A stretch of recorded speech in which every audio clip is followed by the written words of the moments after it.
And Joe, what are you seeing with your consulting clients on either side of the Atlantic right now?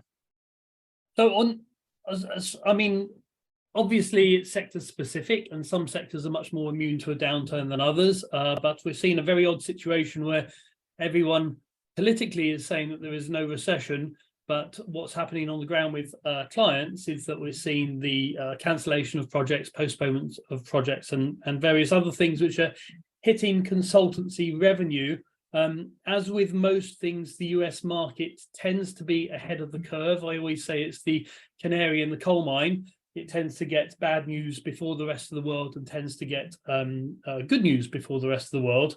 I'm seeing my US clients being hit a little bit harder than my UK clients, but I think that's just a matter of time.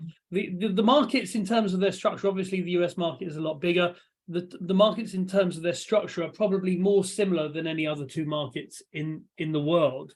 So when the US sneezes, the UK and then Europe catches a cold.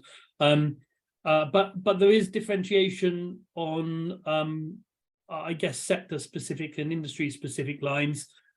So anyone with an AI consulting business at the moment won't even know that there's any political downside, because private equity are plowing money into it and people are buying up tiny little firms at the moment.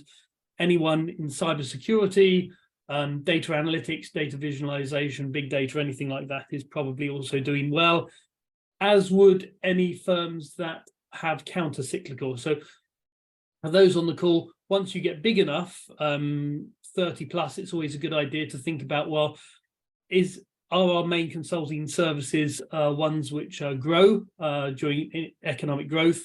And if that's the case, will they get hit by a downturn? And can we develop services which will perhaps grow during a downturn?